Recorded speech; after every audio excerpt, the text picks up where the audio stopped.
વડોદરામાં street vending policy અમલીકરણ તરફની તંત્રની કવાયત, ટાઉન વેન્ડિંગ કમિટીની રચના થશે. વડોદરા શહેરમાં વર્ષોથી ચાલી રહેલી સ્ટ્રીટ વેન્ડિંગની સમસ્યાના કાયમી ઉકેલ માટે હવે તંત્ર સક્રિય બન્યું છે. સ્ટ્રીટ વેન્ડિંગને નિયમિત અને વ્યવસ્થિત બનાવવા માટે વડોદરા મહાનગરપાલિકા દ્વારા ટાઉન વેન્ડિંગ કમિટીની રચના કરવાની દિશામાં મહત્વપૂર્ણ કાર્યવાહી હાથ ધરવામાં આવી છે. પાલિકા દ્વારા એક મહત્વની બેઠકનું આયોજન આજે કરવામાં આવ્યું હતું, જેમાં સ્ટ્રીટ વેન્ડિંગ પોલિસીના અમલીકરણ અંગે ચર્ચા કરવામાં આવી હતી.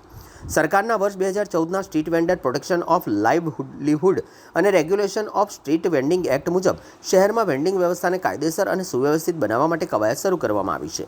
તંત્ર દ્વારા સ્ટ્રીટ વેન્ડિંગ એસોસિએશનની રજૂઆતોને પણ ધ્યાનમાં લેવામાં આવશે. ટાઉન વેન્ડિંગ કમિટીની રચના બાદ શહેરમાં હોકિંગ ઝોન અને નોન હોકિંગ ઝોન નક્કી કરવામાં આવશે.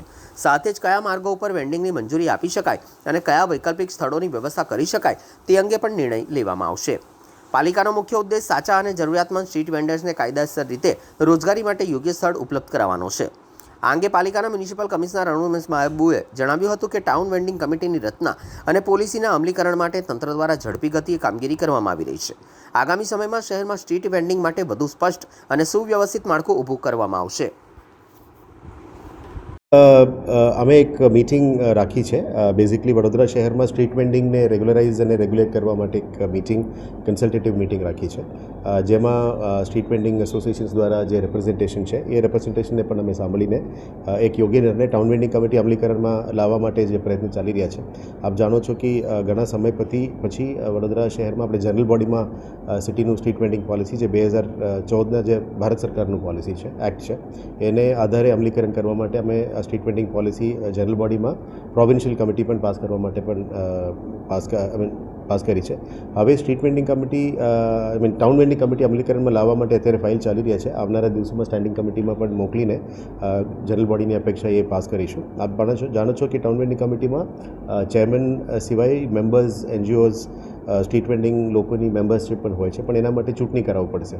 આપણા પાસે અત્યારે 2017નું જૂના સર્વે છે, પણ આ સર્વેનું વેલિડિટી પણ ઓછું થઈ ગયું છે અને જે તે વખતના સર્વે કરતાં લગભગ 4 થી 5 ગુણા સ્ટ્રીટ વેન્ડર્સ અત્યારે વધારી રહ્યા છે. અમારી એક જ ઈચ્છા છે કે સ્ટ્રીટ વેન્ડર્સને યોગ્ય રીતે એમનું પ્રોપર સ્ટ્રીટ વેન્ડિંગ કરવા માટે જગ્યા ફાળવણી કરી શકાય.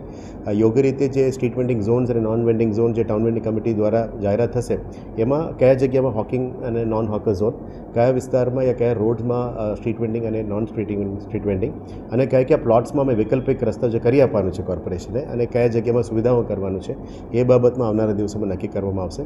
પણ અત્યારે પ્રયત્ન એ જ રહેશે કે ટાઉન વેન્ડિંગ કમિટી વહેલા તકે ફોર્મ થઈ જાય, જેથી કરીને આ બધા જાહેરાતો થઈ શકે અને જે પણ જેન્યુઇન સ્ટ્રીટ વેન્ડર્સ છે, જે ખરેખર સ્ટ્રીટ વેન્ડિંગ કરવા માંગે છે, એમને ધંધા રીતે એમને કયા ઝોન વાઇઝ, વોર્ડ વાઇઝ પ્લોટ્સમાં અમે એકોમોડેટ કરવાનું ટ્રાય કરી રહ્યા છે.